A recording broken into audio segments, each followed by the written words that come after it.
everyone, I'm Alexia Maria Orihuela, reporting for Hollywood Connections outside of Tantalk Radio, where we just finished, and I'm here with Keith Schwabinger from Alexia Model and Talent in Tampa, Florida. Right, and he was just on the air, and today was kind of a busy show, so we're going to do a little bit more interview. I had the chance to meet him at the Sunscreen Film Festival, so we're going to do an update. So can you tell us a little bit about yourself and your company?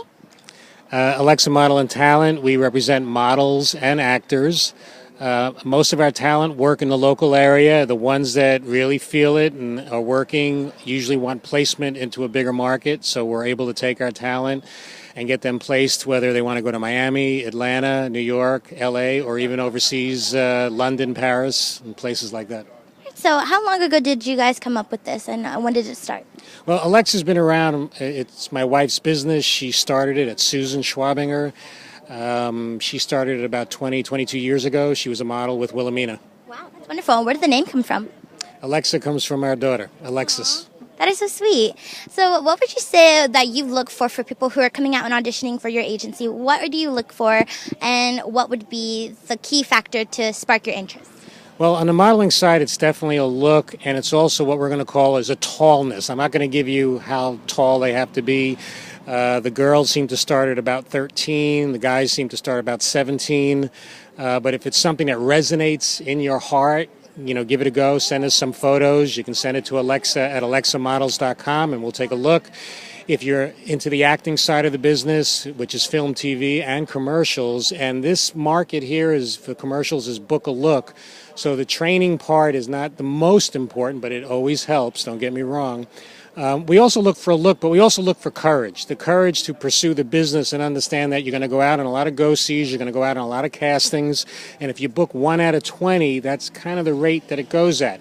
But while you're waiting to strike, you're doing something in the business. You're working out somewhere with a group. You're performing somewhere, even if it's local at a coffee shop. And you do that weekly, on a weekly basis. So that becomes part of your process. And then when the work comes, that's the gravy. And for someone who is just getting into the modeling and acting business, now I heard you say that you do a lot of high fashion. And everyone who knows high fashion requires hype. But what other kind of fashion do you do for modeling? Do you book for runways, like basically everything? And can you explain to the people who are new to this? Mainly lifestyle and fitness. So let's just say you don't have the tallness, but you love the modeling. You may end up being a lifestyle model. And there's a lot of work in the area for lifestyle modeling. There's also fitness modeling. So, if you're working out, you've got a great body and a great look, and working out is something you do on a regular basis, you should send us your photos also. There's a lot of work in the area for that too. Okay. And what would you say, in your opinion, what's your favorite thing to book for acting or modeling? Actually, it's both. The modeling jobs can be fun and exciting. They pay well. You can go overseas. You usually will fly out for the bigger ones from here, to New York and a few other places. Locally, when you get work here, the jobs can be fun. We just booked a bunch of people at Universal Studios and Disney parks.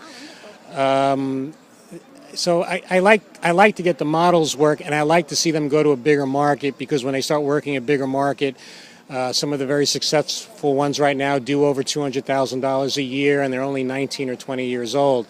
Now, on the acting side, I really love to book the film and TV side, especially TV. TV can pay well, especially if you become a recurring player, meaning that you repeat on the shows. It doesn't mean you're a principal, but you recur. Of course, we would love to, get people, in the principal. And then there's commercials in the area, and every so often we do get national and regional commercials where they pay residuals, and residuals kind of commercials are the type that allow you to make some good money. Wonderful. And so for anyone who's wanting to audition for you, someone like myself who's an aspiring actress, how would they go about? I know you have an email that you give out, so can you explain to people how they can do that? The best thing is keep it simple. Send us 5 to 10 photos, 5 of headshots. You can do snapshots to start, and 5 full body shots. You should wear form-fit clothing so we can see what you look like, especially if you're going to do print or modeling kind of stuff. But you should still do that just so that we get the overall feel for you, even if it's for acting. And for the acting side, it's always good to have a video clip. We don't need to see 50, 60 seconds or 2 minutes. You can shoot something talking about yourself, what you love to do every day, and then just grab the best 15 seconds of a clip, upload it somewhere, and just send us the link, and we'll take a look at it. right, well, thank you so much for your time. And you can send it again just in case you haven't gotten it yet. Alexa, Alexa, at alexamodels.com. Thank you so much for your time, and we loved having you on the air. Thank you. It's a pleasure meeting you. Thank you guys so much, and stay tuned for more interviews to come.